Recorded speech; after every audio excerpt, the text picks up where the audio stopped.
Hello everyone. This course is about reading and analyzing skills, and you have to know that more importantly, real reading goes beyond simply pronouncing words. So the goal is to understand the full meaning and force of the language. What's important to know that is reading is a lifelong skill, something which is essential to be used at school and in our daily life. Reading is something more than just recognizing and pronouncing words, and it's about understanding the meaning, which is the force or the true force of the language.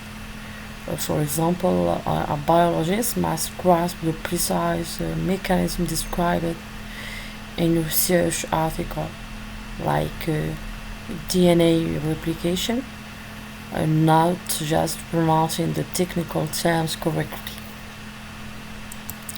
What you have to know that reading is an active and complicated process of receiving and understanding information. This means that reading is not passive. It's about the deep comprehension of how words fit together to convey complex meaning. So not just pronouncing or recognizing words on the context of reading skills.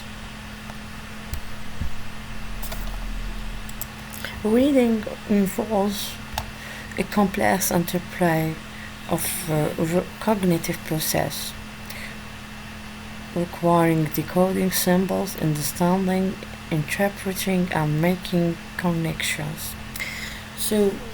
The process of reading depends on the two-way dependency, the author's ability to communicate clearly the meaning, using, for example, the appropriate words, and the ability of reader or the reader's ability to actively construct a meaningful and understanding from those words. Here, this is a simple example. The cat sat on the mat illustrates the first two steps of the cognitive process we discussed already. Which implies decoding symbols using recognitions or recognizing letters and words. And the next step is to understand the language. Here we grasp individual word meaning and the grammar and syntax that structure the sentences. So here, for this example, to understand the language, the grammatical analysis of the cat sat on the mat shows a simple subject, verb, prepositional phrase structure, essential for teaching basic English syntax.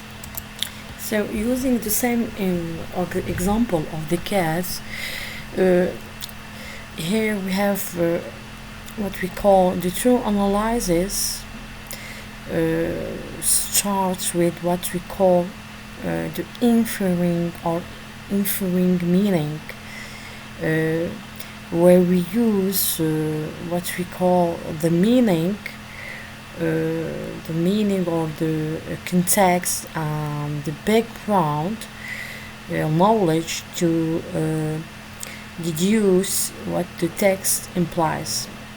It's like saying that the cat is likely is likely relaxing on the mat, so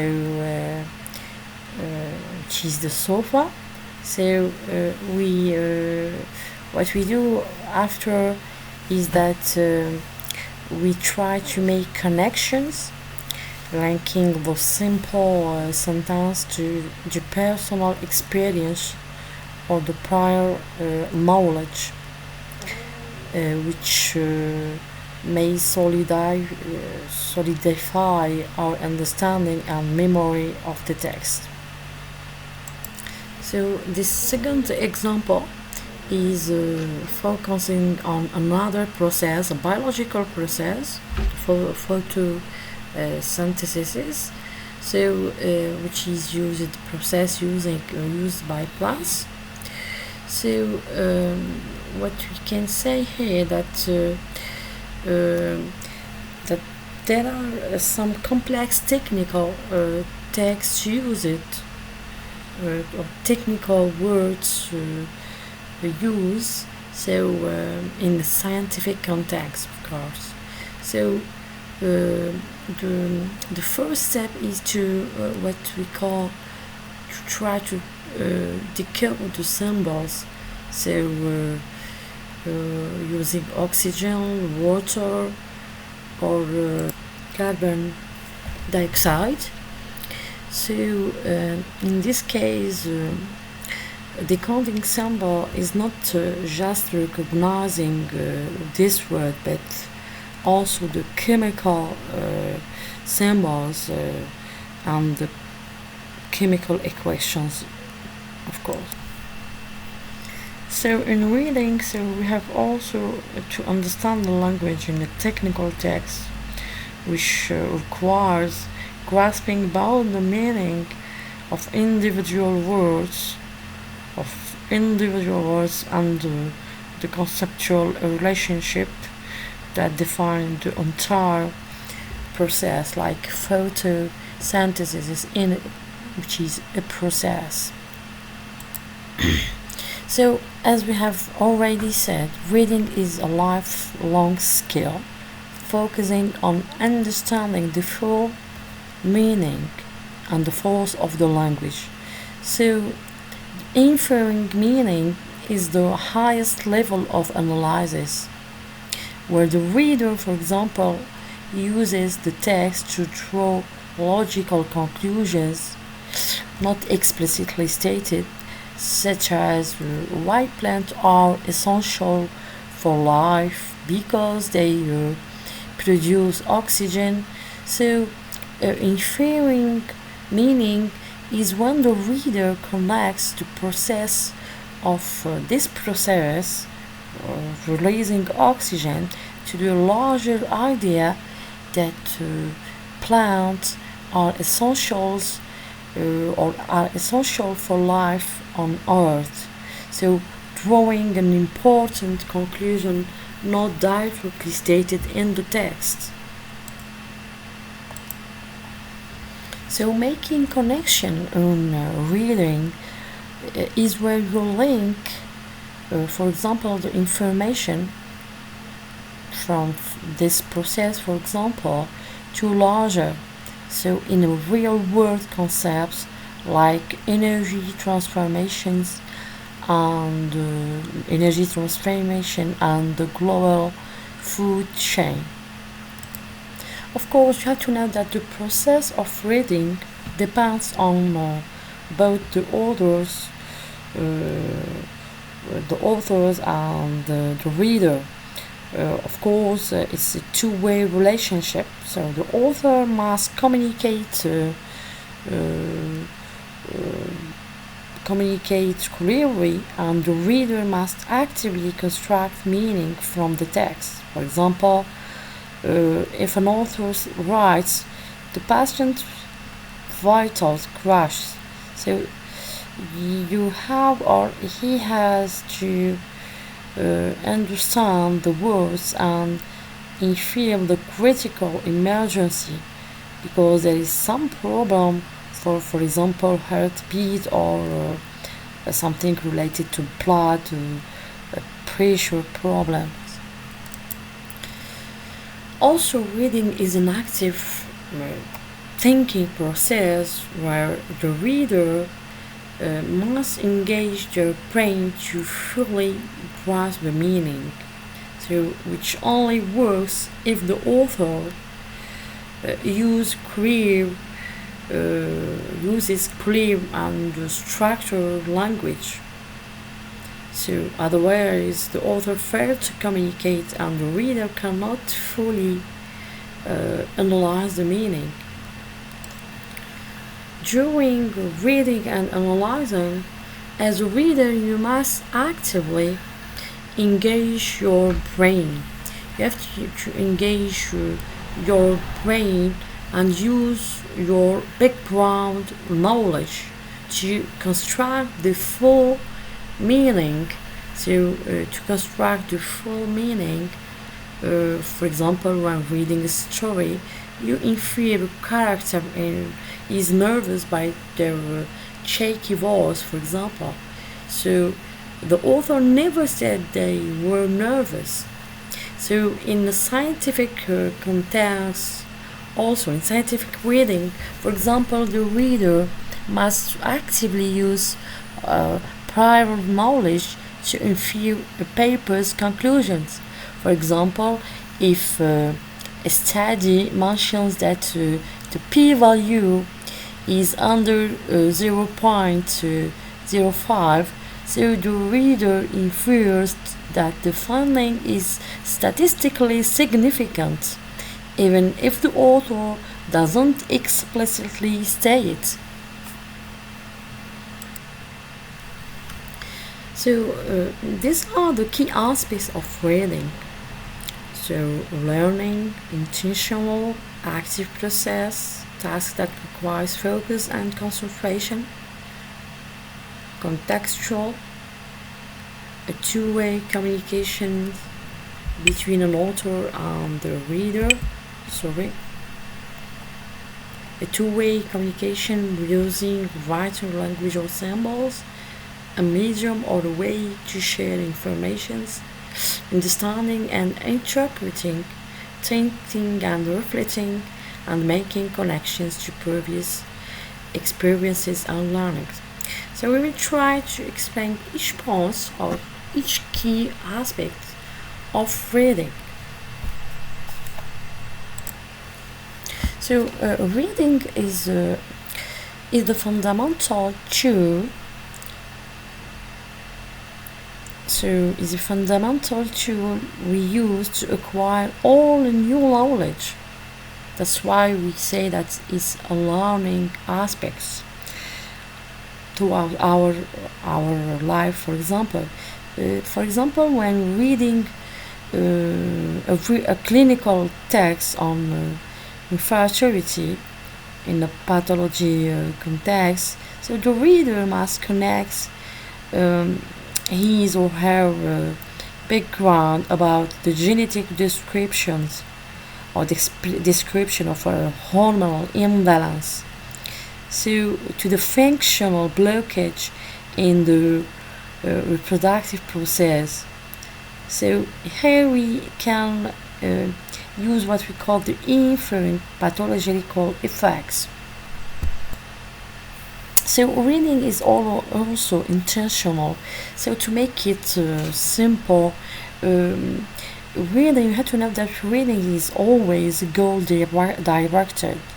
So when we say goal or purpose, the same thing. So meaning your purpose, like finding to find information or solving a task or problem, guides you how you read. So it's related to the purpose or the goal you are seeking for. So as we already said, reading is an active skill that moves beyond simply recognizing words to actively engage your brain by making inferences, and what we call understanding the full meaning of the text. So to using what we call predictions or the critical thinking.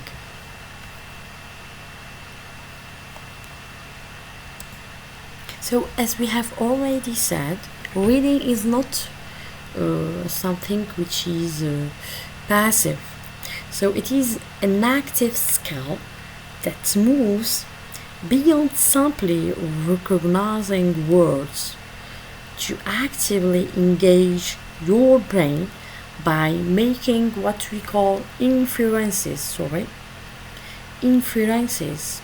and of course understanding the full meaning, the full meaning of the text using critical thinking or analyzing through asking questions, for example, and drawing inferences. Yeah, here you have to know that effective reading requires more attention or focusing attention because distractions severely hinder the ability to comprehend and retain information. So you have to know also that reading is contextual. So authors use what we call clues, des indices in French, like word choice or sentence structure, in order to help the reader to understand the meaning of the text. Here you have to say also that reading is a dialogue. It's like a dialogue between two persons, between the author and the reader. It's a dialogue while the author tries to convey ideas and the reader must actively interpret and respond to create meaningful or meaning to this from the text given by the author. Reading involves also what we call the written language. So the written language, so for example, you can say that the author must use clear, accurate language and symbols, like correctly written scientific reports to be understandable. And of course, the reader's job is to actively engage and use the appropriate or the knowledge and the critical thinking, using, for example, inferring, connecting, to construct the full meaning and force of the text.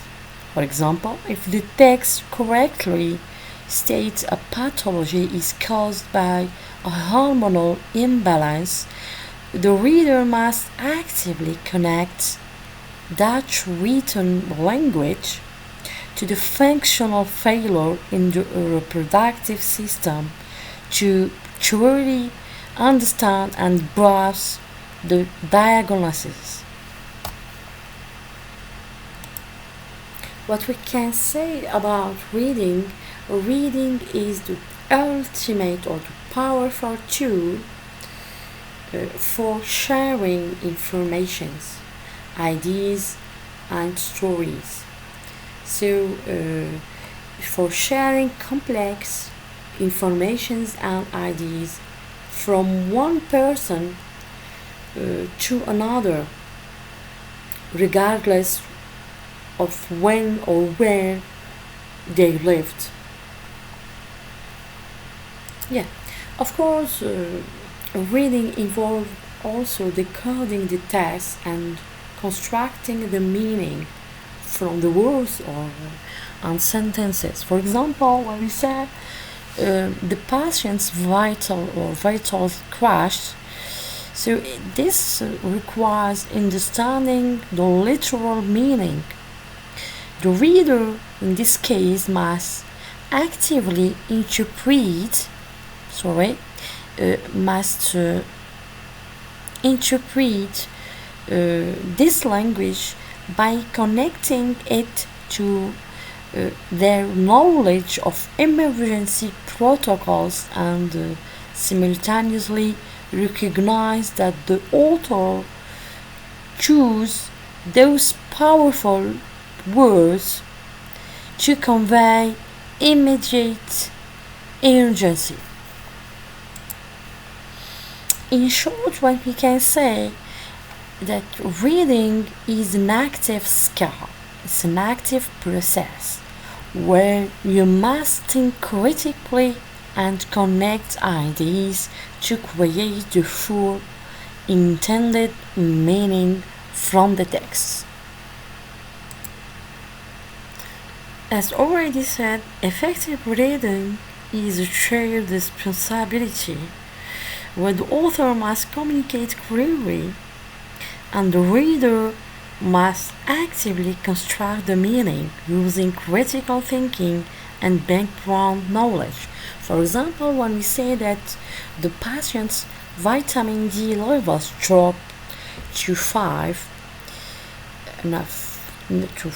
nanogram per ml, so this requires that the reader to connect this number, the level of vitamin D, to the healthy range and infer the likely clinical outcome of severe, for example, fatigue.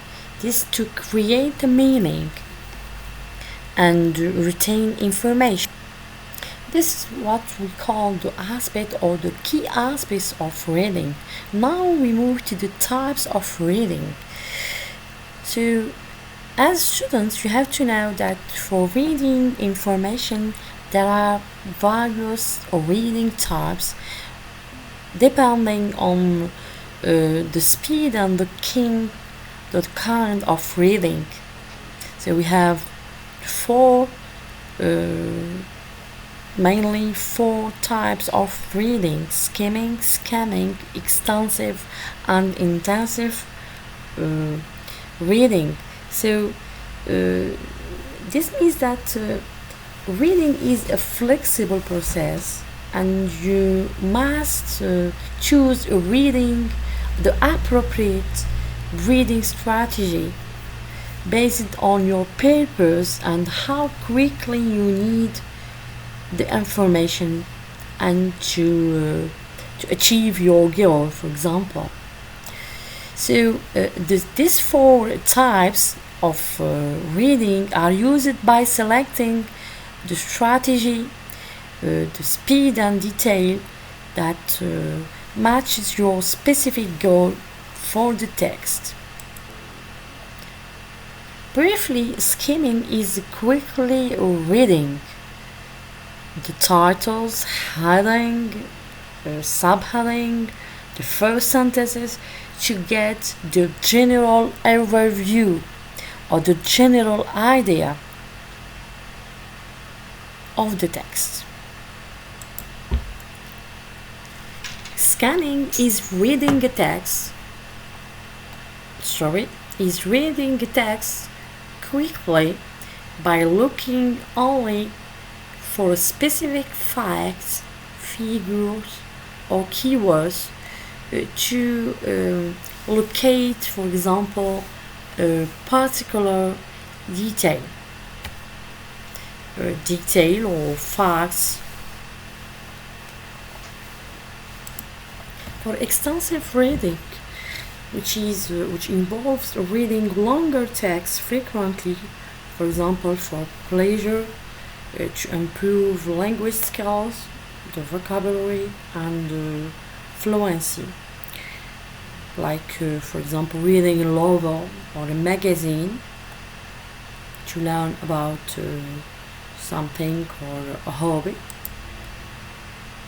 Extensive reading is analyzing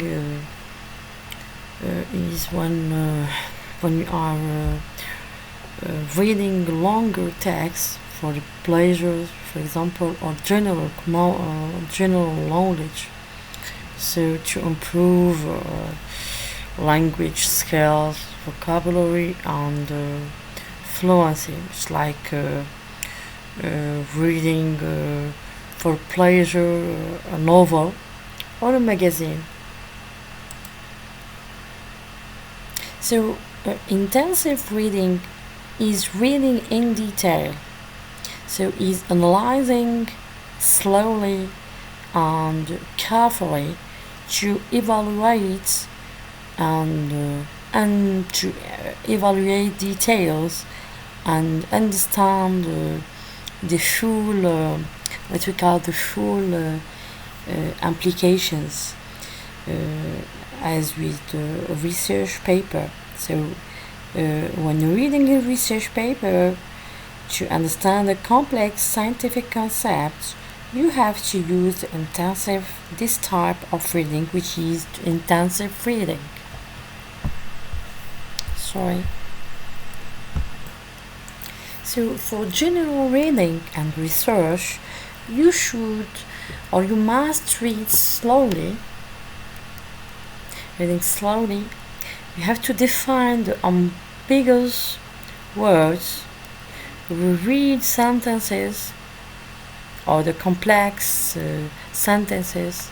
Sorry, you have to actively also sort out informations and take notes to ensure the fully comprehension of the text. During reading and analyzing, there are some what we call barriers. So, because the comprehension is blocked by some factors ranging from, for example, poor concentrations, lack of motivation, to linguistic difficulties and overwhelming or excessive text size. For dialects, for example, dialect differences can act as a barrier during reading by making it difficult for readers to understand the meaning or the specific language usage, the pronunciation, and the vocabulary of the text. So the inability to focus, or what we call the lack of concentration, or the inability to focus on a task, is a critical barrier because it directly causes comprehensive to suffer. For example, using phone or checking a phone makes a reader unable to maintain focus on a pathology report, so causing them to miss a critical detail like a test result value. A lack of motivation is also another barrier, where low interest or without any motivation or enthusiasm causes reader to disengage and fail to retain information. Also, we have the lack of a scientific, for example, vocabulary, like not knowing the meaning of some technical words used in reproduction, for example, or like RT, or poor grammar makes the reader unable to fully comprehend the genetic report, for example, or the problem of fertility or infertility. The size of the text or the large amount of text act as a barrier because they are overwhelming, leading to reader fatigue and decreased comprehension. When there are too much information, so the reader may struggle to identify the most important points. So because there are too much informations. That's why for the author, when writing a paper, we have to be concise and clear, using simple words and simple sentences. So to overcome reading problems or barriers, you must set simple goals. Find a goal or a good place to read and use the right reading strategies, and also seeking for help. So you have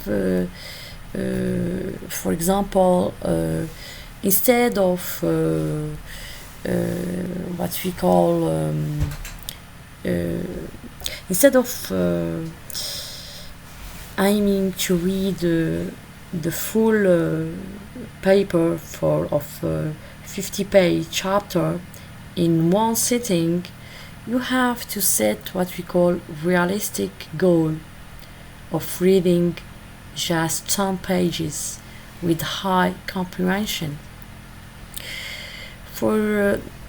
We have also to create a conducive reading environment, so to avoid the lack of concentration. You have, for example, to turn off your phone and to move to a quiet desk instead of reading on the sofa. So the place, you have to find a good place to read.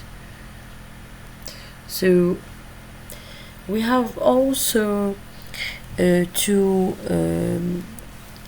select or to use the appropriate reading strategies to manage the barrier of overwhelming text size. For example, you have to use the skimming strategy to quickly find the key arguments before starting your intensive reading. So we have firstly to select the reading strategy, and we have also to seek for help. Seek for help by asking a professor or a tutor to clarify for clarification on the ambiguous terms. So the ambiguous terms of, or if you face the barrier of lack of linguistic level. So if you have problem with technical vocabulary in a research paper, you have to ask your, for example, your teacher, your supervisor, or maybe you have to use other tools like using dictionary, for example. From the key aspects of reading, the various or the 4 types of reading and the barriers during reading, now you have to know the strategies, or what are the or how to reach active reading.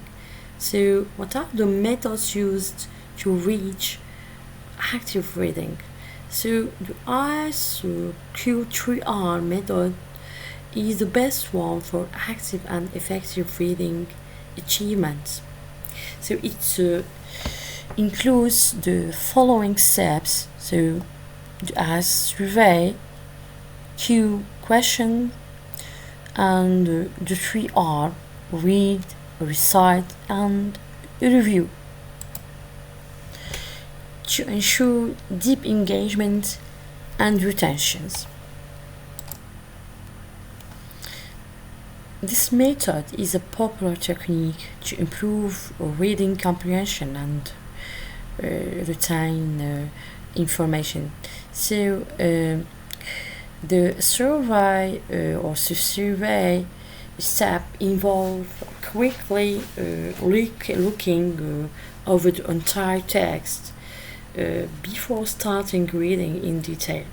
So in this case, the purpose is to activate your prior knowledge related to the topic and to set expectations about what the main argument and structure of the text will be.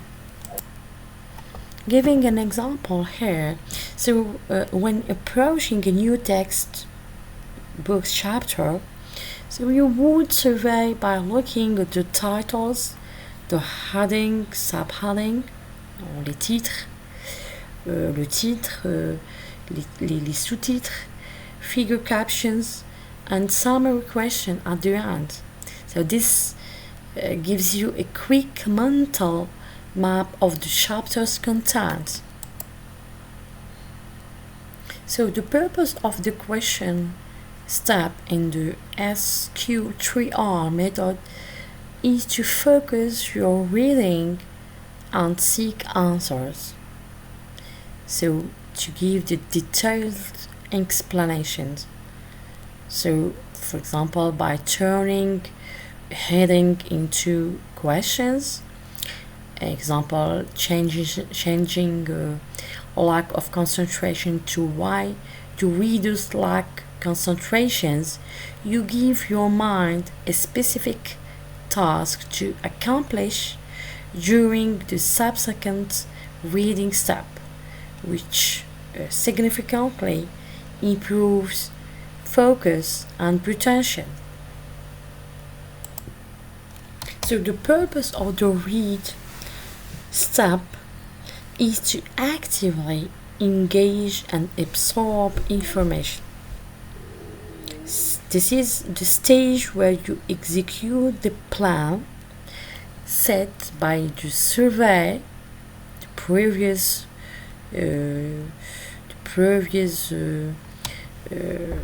step in the SQ3R methods or steps. So you read the text fully, paying attention to details and actively looking for the answers to the question you created in the previous steps. So this focused approach ensures maximum engagement and absorption of the material.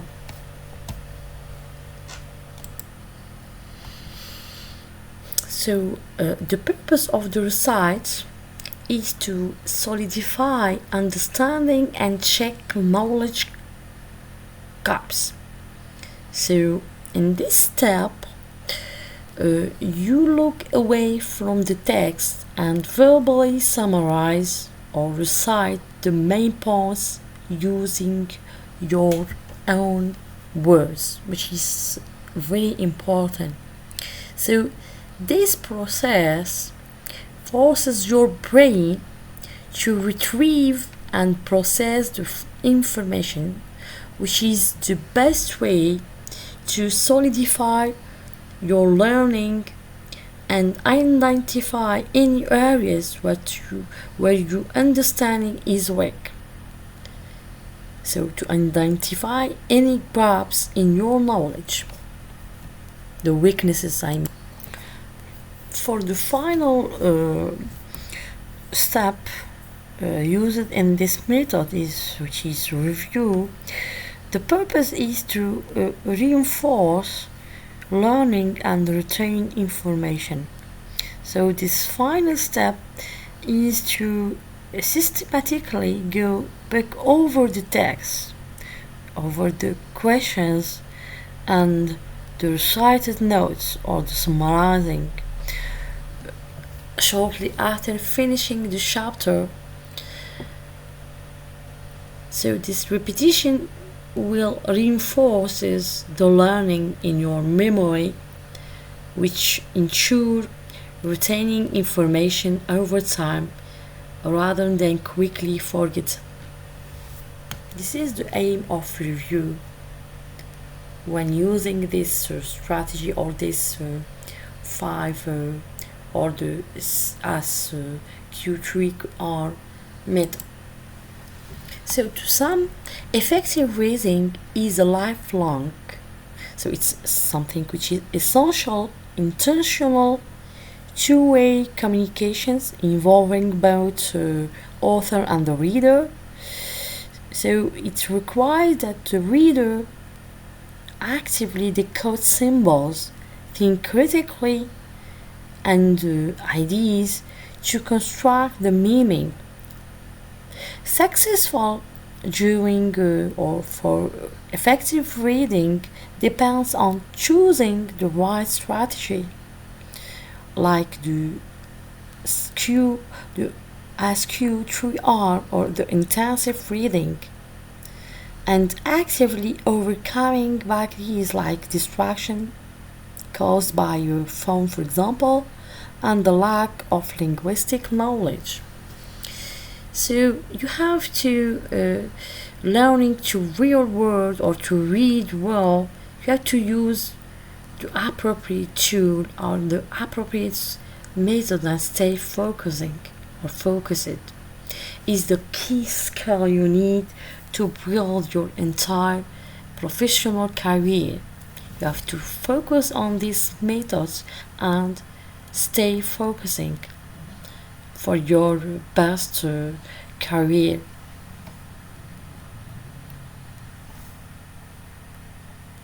So, you can say that finally, c'est la compétence la plus puissante pour votre avenir. Effective reading. Thank you for your attention. Sorry.